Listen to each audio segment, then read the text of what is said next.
All right, all right. Let's want to just get some live commentary on some thoughts that I had in the middle of the night. I'm going to go back to bed pretty soon, but I want to just give a little bit of commentary on this little deck. So I prepared a little deck that goes over um, some of Lynn Alden's comments on Nothing Stops This Train. And I just watched the presentation and I felt inspired to give you my takes on it. And I'm calling this presentation Something New is Happening. Now, I think one of the problems with the idea of this train metaphor is that we've been on the debt train really since 1971, right? When Nixon kind of got us off the gold standard. Um, and, you know, it feels like this train is just going to continue for another 50 years, right? But actually, I think in Lynn Alden's talk, there's actually something completely new that's happening, and I think it's happening really over the last 2 years. So that's why instead of just saying nothing stops this train, I think a better metaphor is something new is happening, or the train has gone off the tracks. So I think yes, it's unstoppable, but B, I think where we were even 3 years ago is different from where we are now. So let me try to explain this. What do I mean by that? All right. Well, let's take a look at this chart, which is the price of gold, and on one axis, and one line chart, and then also real rates inverted on the other one. So you'll notice that as you go down here, real rates go up, right? So this doesn't mean real rates are collapsing, it means real rates are going up. And if you look here, the sort of inverse of real rates and gold prices are very highly correlated, right? And they've been so for a long time, right? And uh, what does that mean? Well, that means when interest rates are high, investors say, well, the alternative cost, the opportunity cost of investing in gold is I can make all this money in treasuries. Why do I need to invest in gold? So gold does not go up. And then when interest rates go back down to zero or they're low, people say, you know what? I'll just put my money in gold. I don't need to deal with your low interest rates, right? And so, I think there's this, even if you look at in our community of Bitcoiners 3 or 4 years ago, we all thought that the key to getting Bitcoin price high was to have low interest rates, right? And we had them in 2020, right? But now all of a sudden we have really high real interest rates, and we've had them now for 2 years, right? And in that environment of really high interest rates, we've had gold prices go up. All right, let's take a look. Let's zoom in on actually the gold price over the last 2 years. Um, you know, the gold price is right now is outpacing Bitcoin over the last 3 4 months. But if you zoom out over the last 2 years, gold has gone up steadily, and it is about doubled. Right, that's the figure. Right, so we were at 1,700 dollars an ounce, and we're above $3,200 an ounce right now. Right, so if you zoom out, the gold price has gone up very steadily. I mean, there's a little bit of a sort of plateauing here, but then it's gone up very steadily, and we've basically doubled in the last 2 years. Now that for gold, that's remarkable. Gold doesn't do that often. I mean, it certainly did that in 2004 when the gold ETF came out, but not recently, right? Um, but of course, Bitcoin over that exact same period, it had more or less the same pattern. Again, a sort of plateauing here in the uh, early phase of 2023, and then it just basically took off, right? So we basically have gone up 6x in that period. So if I look at this and going back to gold, I don't. I think these two things are the same chart, right? Gold over the last 2 years and Bitcoin over the last 2 years. They're not different. They're the same chart, right? So do I think they're going to be substantially different in the future? No, I don't. I think in the next year or two, probably they're going to still be the same chart, except I think Bitcoin's going to go up more, right? So Bitcoin's going up 6x where gold is going up 2x. And the reason for that is there's just so little adoption of Bitcoin yet. You really have two stories, right? You have the hard money story, and then you have the adoption story. And really, Bitcoin is growing up on both of those fronts. All right, so now let's go to the next slide. Uh, you know, this has happened when interest rates, interest rates starting in 2022 went all the way up to 5%. And so this entire doubling of gold prices happened during these incredibly high interest rates, right? And yeah, sure, they dropped a little bit here, but that's it. We're still very, very high in terms of interest rates. And yet Bitcoin has done great during this phenomenon. So it's somewhat counterintuitive to at least the narrative of 3-4 years ago. And inflation is down. So if you just look at trueflation, this was retweeted recently by Anthony Pompliano. Trueflation is saying U.S. interest rates are 1.42%. So you're like, well, how come interest rates are even high at all? Why hasn't the Fed just cut interest rates immediately? And why is the 10-year bond, the 10-year note, why is it around you know 4.5%? Why is the 30-year at 5%? Um, you know, it it does kind of boggle the imagination that that first of all it's not down more. I mean, we know that Powell is very worried about inflation, and he doesn't trust. I don't think he even trusts himself really because he was so wrong in 2022. Um, and so, but forget about whether he's right or wrong about lowering interest rates. We are in a period of very high very high real interest rates, right?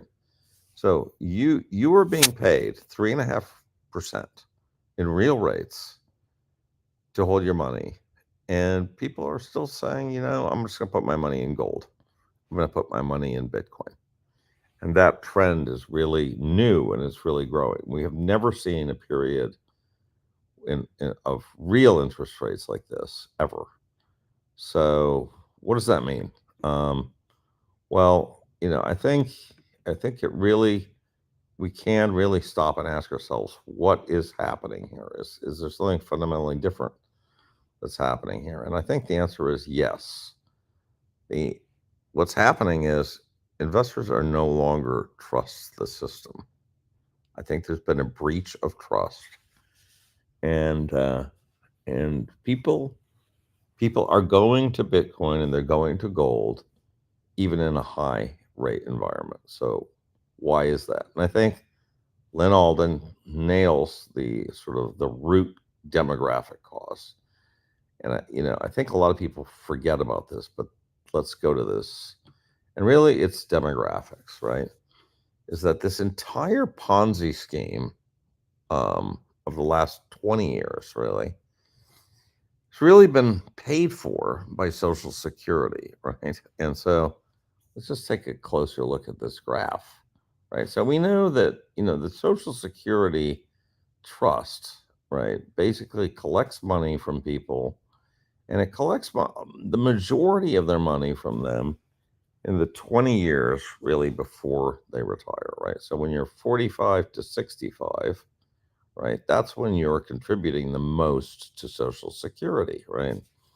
So what's happening? We've got all this, this um, cohort of boomers, and they're starting to contribute more and more and more and more, and all this money is just piling up in the Social Security fund, and we are here now, right? And this is again by the Social Security Administration's own estimates is going to go bankrupt in 10 years, right? So why is this important? Well, all this money that they're putting in here is buying U.S. Treasuries, right? They're going to have to start selling those U.S. Treasuries to pay for the receipts. So we've gone from funding the Ponzi to unraveling the Ponzi in the next decade, right? So we have exactly 10 years before the Ponzi is officially over. Right? So this is really a scary thing. And, you know, as Lynn points out, boomers vote. They depend on this Social Security.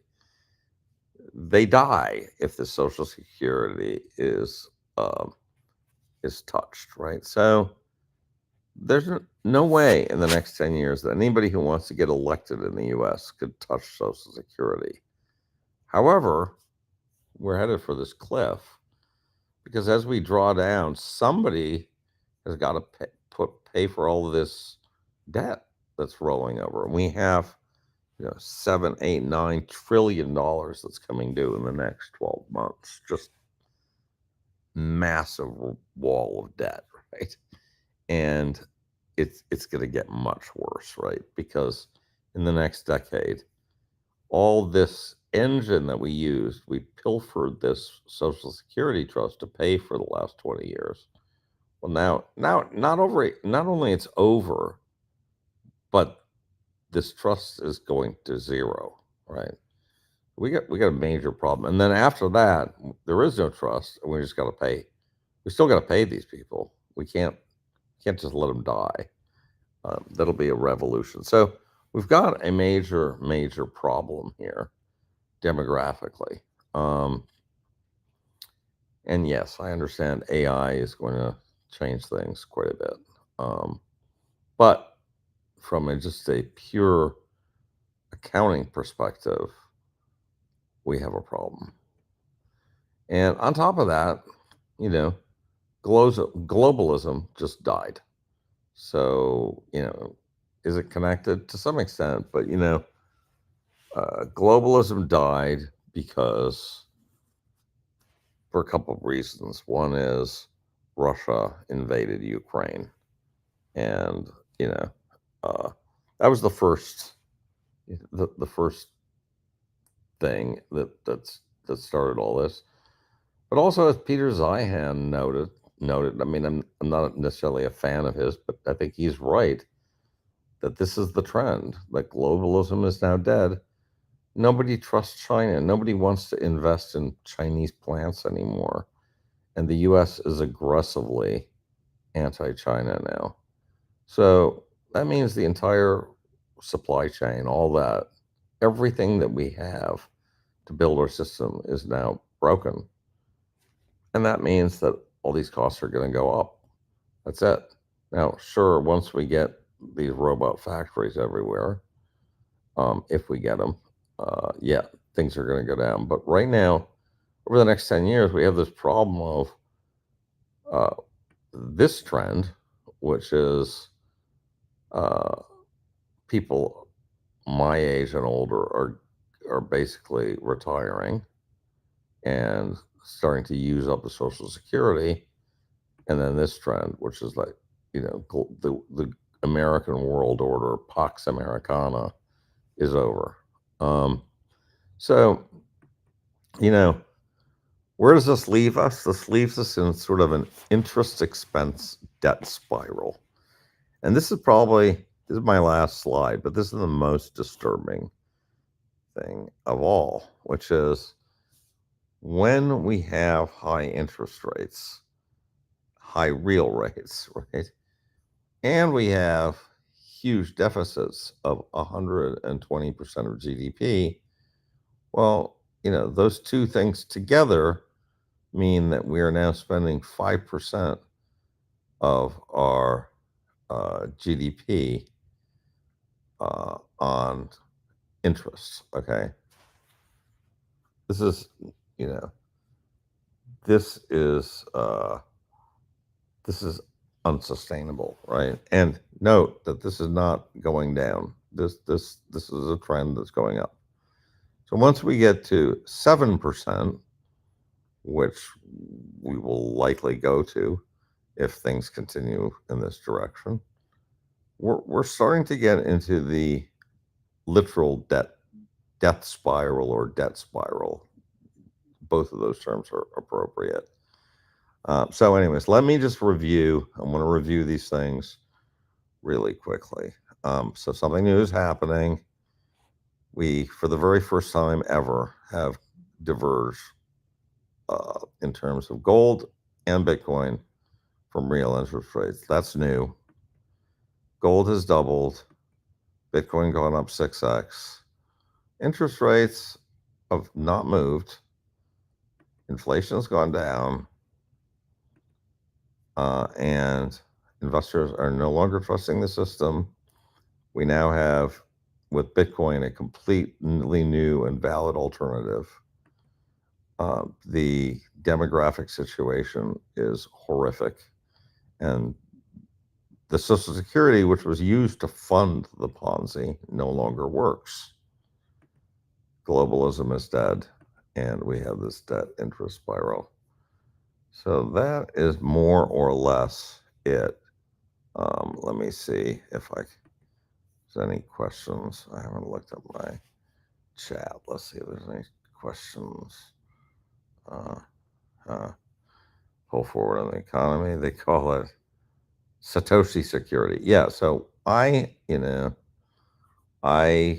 definitely think that if you're over the age of 50 and you're starting to really think about your retirement, you really need to think about a sort of Bitcoin-based retirement scheme. I fundamentally think that's accurate.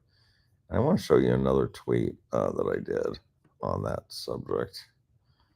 Let me see if I can find it. Oh yeah, here we go. Yeah. So this is a tweet that I shared on just using a very simple retirement strategy, which is hold the majority of your money in Bitcoin and sell your Bitcoin over time. Now, I know people like British Hodl are always ribbing me, saying that, I call myself a maxi and I'm advocating selling your Bitcoin. But you know what? It's probably what you should be doing. Okay. And, I have a very sort of hypothetical model here, which I built using ChatGPT. You can build yourself, and I recommend you building this model yourself. And let's just start with a $2 million portfolio, right? And let's just say, hypothetically, you need $100,000 a year for living expenses on top of whatever you got now. Like you might have Social Security, you might own a rental apartment or something. But let's just say you're in a high tax bracket, right? Doesn't take much to get into a high tax bracket right now these days. But so let's just say you need this $100,000 a year for living expense on top of whatever else you have: pension, Social Security, rental income, etc. Well, the first thing is, let's just assume you put it all in Bitcoin, right? Well, as you can see, you you're only going to be paying 20% cap gains tax, especially if you live in a place like Florida, which doesn't have state tax. But, you know, the math works out more or less, even if you're living in a high tax state like I am in California. So here I'm paying, I'm paying $25,000 a year in tax here. But I'm netting $100,000 in income every year. And meanwhile, my 2 million is growing literally to 40 million over time. Now, obviously, it's not going to grow at 40% per year every year like clockwork. That's not going to happen. It's going to take a probabilistic path. It may go up, it may go down, but the power law tells us right now that it's growing around 40%. It does tell us it's going to start slowing down and it's going to grow more like 30% in 10 years. But something like 40%, this is just hypothetical, and get your head around the concept. Because if you're growing at 40% and you take out the 100 grand a year, really you're left with a very substantial $46 million after 10 years. Now, that won't be the same as $46 million now. It may be half the purchasing power, maybe less than half the purchasing power, but it's a lot more than $2 million. And it's probably going to allow you to live a lot more than with $2 million, right? So if you want to be in that high CAGR asset, right? And, selling that high CAGR asset means that you're going to be selling it using capital gains. So long-term capital gains, it's very tax advantaged. Now, I know everybody's like, well, I want to have a separate bucket for my income. But let's suppose you did that and you said, well, I really need a guarantee of this income. And I really don't want to touch my Bitcoin. Well, if you fall for that trap, you're going to need to, even if you find it in something that pays you 10%, right? Now, that might be some Texas real estate in San Antonio somewhere that's yielding 10% after fees, right? After fees, after maintenance. Hard to find that kind of asset right now, right? Hard to find. But even if you did find it, if you want to make $100,000 on your money, you're going to need 1.59 million of that to generate the 100 grand a year. That's only going to leave you with 410,000 to invest in Bitcoin, right? And then that Bitcoin is going to grow, and of course, you're not going to need to deplete it. So, congratulations, you didn't sell your Bitcoin, but you are you have at the end of 10 years, you have 1/4 as much money. So, not very good at all. And, I think this tells you that, and this point was made by somebody at the conference, which I saw, which I 100% agree with. I mean, you should not be afraid of selling your Bitcoin, because one Bitcoin is not one Bitcoin. One Bitcoin in 10 years is worth a lot more than one Bitcoin right now. And what you care about is ultimately the purchasing power of the Bitcoin. So that's that. Let me see if there's any other questions here. Let me see. The questions. Yeah, it doesn't matter. Democrat. Yeah, I don't think it matters who's president. That I really do not think it matters. I think, especially if you look at this gold chart, gold and Bitcoin are moving together, and I don't think that Trump really has done that much for Bitcoin, quote unquote. I think he's done more for crypto, to be honest. I think for crypto, yeah. On these other things like Strife or whatever, my gut feel is you are just complicating your life, and you're taking on additional risk like MicroStrategy's MNAV and all the rest, right? If you want just okay, you can buy Strife if you want to take on MicroStrategy's credit and everything else, and not terrible, 10%. But as I point out here, having that 10% doesn't help you at all. You're better off just selling your Bitcoin. And I really think that that's the case. I think idea of this whole idea of this interest bucket is a thing. Do I think 25% CAGR is realistic? Yeah, I do. I think it's going to be higher than 25%. And I think you get that by the power law. And I mean, I could go into the power law a lot, but it's a very high correlation. We're talking about 96% R squared, and the power law is, you know, if you have something that's growing at the 5.8 power, right? I'll just tell you the math, and you can work it out for yourself. But if you have something growing at the 5.8 power, and we're 16 years in, right?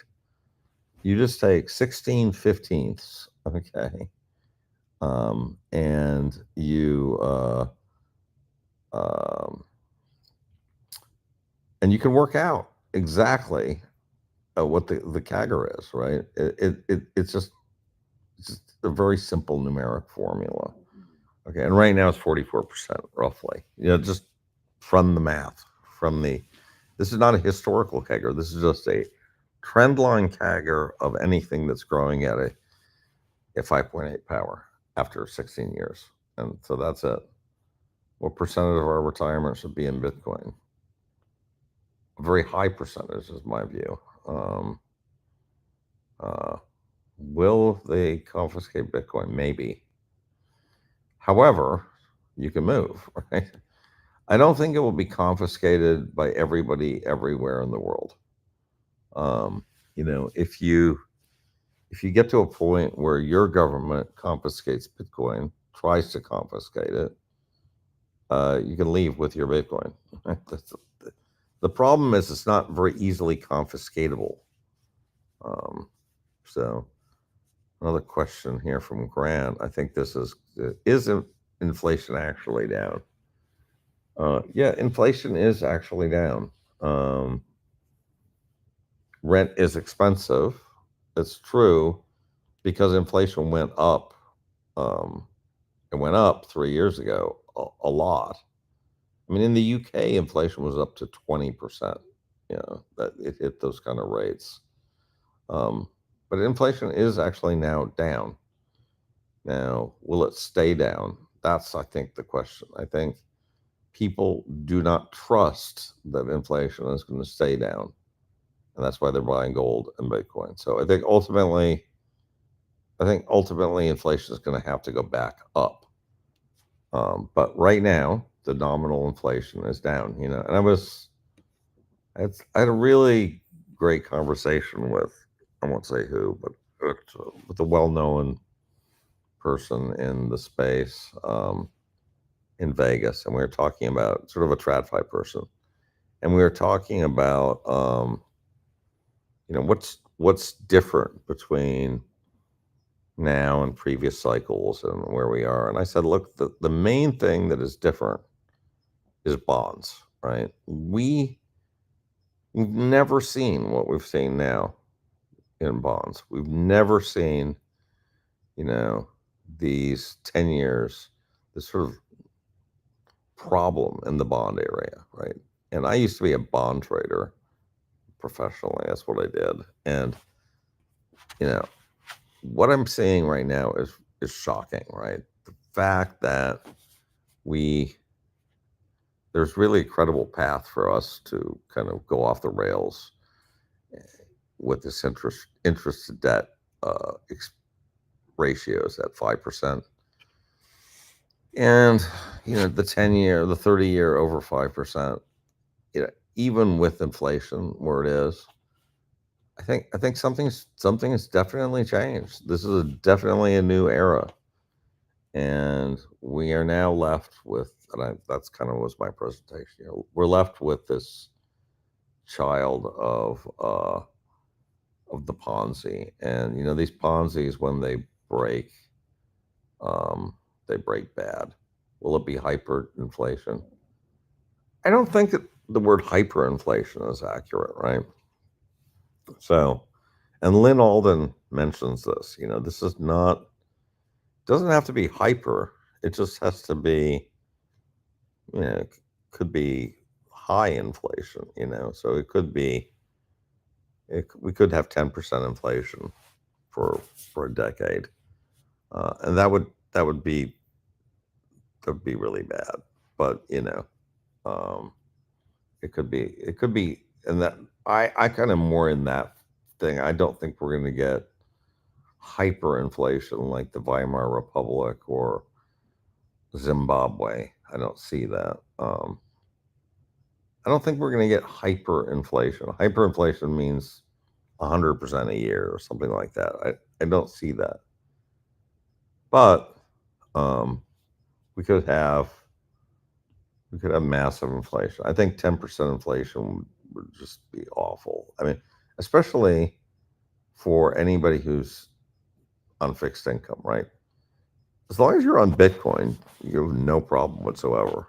Um, if you're on, if you're on fixed income, if you're on Social Security, this is how you solve the Social Security problem, right? Because you're getting $3,000 a month Social Security. Well, you're going to be living in complete poverty with that in 10 years, most likely. So, that's kind of my view. Uh, 71 trillion. 7 trillion. Yeah, that's right. This is correct. Um, Andre, it is correct. There is $7 trillion worth of government debt. Now, we always have a lot of government debt that needs to be rolled over. So it's higher than normal, but it's not 3x normal. It's maybe 50% more than normal. But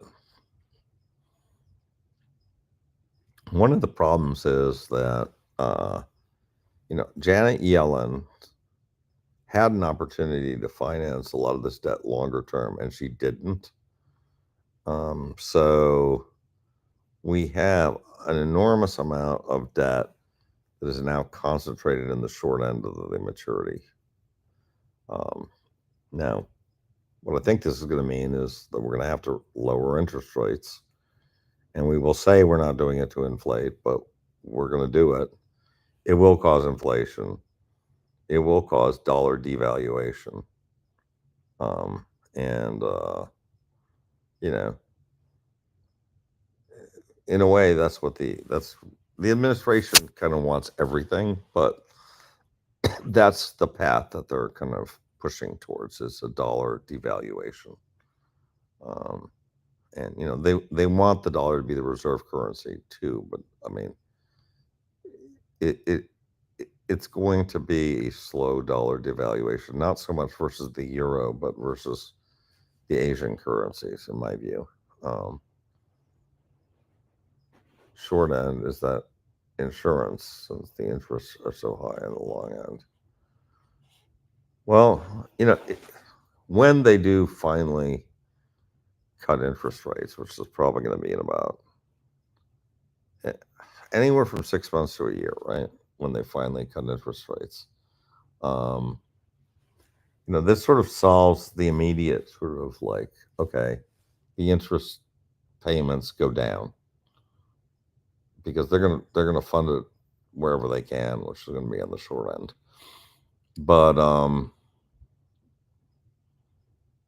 that doesn't sort of solve the problem, right? So, uh, yeah, but you're right, Silver Burner. We could be going to 2 billion a year. It's very possible. Um, at 2 trillion a year. Yep, very possible. Very possible. I think and that's kind of where we get this sort of debt spiral problem, right? Then the numbers just we just start adding zeros, and but I think the Lynn Alden point, which I sort of didn't quite grok until just almost when I saw this presentation, I didn't really hit me that this was because of demographics that that it was being able to be funded. Because the Social Security, if it really was a separate entity and they could say, well, we're just going to invest this in whatever we think is the best investment. But they didn't do that, right? They didn't set it up this way. They really set it up so they could kind of rate it, and they could use it to pay for their deficit. So it's sort of a the whole thing is just it's rigged, as Trump would say. Um, how much for 35 to 40-year-old? Well, I mean, if you look at this previous example, right? If you have $2 million right now, you're in amazing shape, right? Like if you have $2 million right now, in 10 years, you're probably going to have even if you spend 100 grand of it, you may have as much as 40 million in 10 years, right? Um, that's a pretty comfortable position. So, I don't know, if you're 35 to 40-year-old and you have a fifth of that, maybe, if you have, instead of 2,400,000 worth of Bitcoin, you're probably in an okay position, you know, um, to 4 Bitcoin, 5 Bitcoin. I don't think it's 1 Bitcoin. I think if you're in your middle age, you want to have more than 1 Bitcoin. I think 1 Bitcoin's cutting it a little close, in my opinion. I think, my gut feel is sort of 10 Bitcoin is kind of your, you start feeling pretty good about life. And then if you have more than 10, it's very good. But am I worried for the next 10 years? Are you worried for the next 10 years? Like, actually, I'm not worried personally. Um, but I'm not worried because I got a lot of Bitcoin. So, I mean, a lot of this stuff, there's a reverse part of this, right? If you really have, if you're a Bitcoiner, you kind of want the system to blow up. I mean, so that's kind of what you want to do, right? So you benefit because the system absolutely blows up, because you're going to get this adoption phase of Bitcoin. I like that thing: 70% Bitcoin, 30% cash. I would kind of also keep the 30% not in something like Strife, although maybe that's okay. But you're kind of, if you're 70% Bitcoin and 30% MSTY or something, you're effectively 100% Bitcoin, right? That's the only problem with that equation. Um, and I don't think it's good. It's not a great idea to be 100% Bitcoin, because something could happen. Something could happen to you that's completely independent of the economy or the price of Bitcoin, or something could happen to the price of Bitcoin. If Bitcoin drops to half where it is today and you need to sell something, well, you don't really want to be selling your Bitcoin at half where it is today.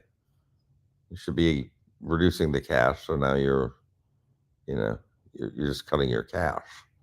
So the Kelly criterion is that's the one real piece of math that really is very relevant here. Cold storage versus ETF doesn't matter, in my opinion. Doesn't matter. ETF's a perfectly good way to hold your Bitcoin. But I mean, cold storage, if you could deal with it, is fine, is great. A lot of people don't like cold storage. And I have to say, I don't want to get into all my personal situation for OPSEC reasons, but I got to tell you, um, I wouldn't put all my money in cold storage. There's,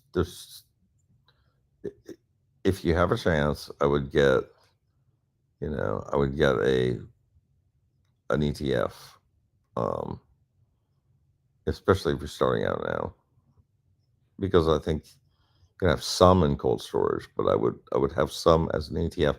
And one of the reasons also for that is you never know how the government is going to change the on ramps and the off ramps. They may decide all of a sudden that you can't bring in your Bitcoin from the gold, but you'll always be able to sell an ETF. So I think it would be wise to have some of your Bitcoin, if not the majority of your Bitcoin, in an ETF. That's my opinion. I would not do gold as the other 30%, but having some gold is okay. I own some gold. I've owned gold since 2000. I'm sorry, 1995 is when I owned my gold. So yeah, not even no, 1992. Excuse me, 1992 is when I bought my gold. Long, long time ago. What about alts? I mean, I think small amount. You know, I think alts. I I'm a fan. I think Solana could do pretty well. Um, but I don't think you need to buy alts, right? I think the main thing is Bitcoin is a very compelling value proposition. There's no need to try to diversify. You don't need the different story.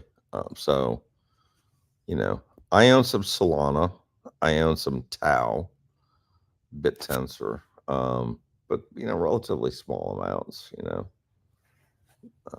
I mean, not yeah, small percentage amounts. I'm a Bitcoiner, so in terms of crypto, I own Bitcoin. That's kind of my crypto. Good ETFs: IBIT, Fidelity, and Bitwise.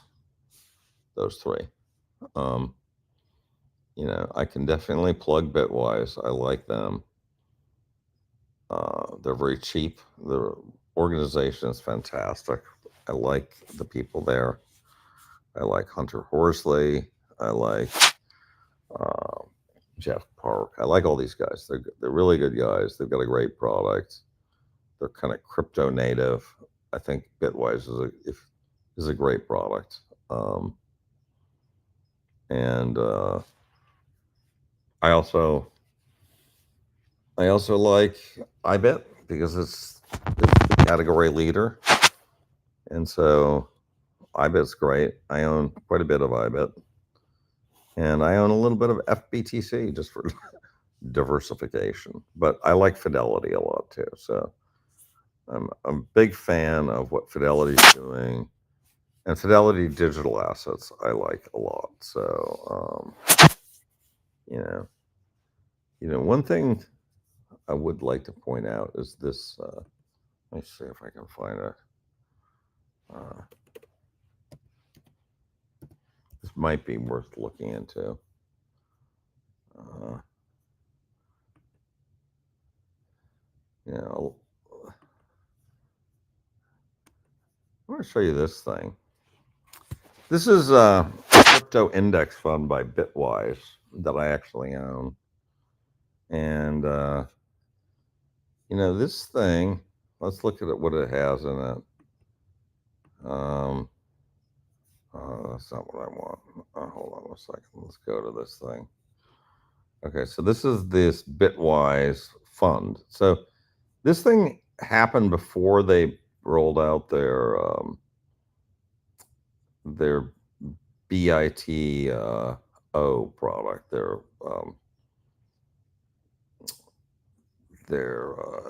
Bitcoin ETF. And here's what they have. Okay, so they have, if you buy this BITW, right, you get 78% of the fund is in Bitcoin, 12% is in Ethereum, right? You get a little bit of XRP, 4.8%, a little bit of Cardano, Solana, a little bit of Cardano, 1%, a little bit of Sui. That's it mainly, right? So it's mainly Bitcoin and a little bit of Ethereum, right? Now, the interesting thing about this is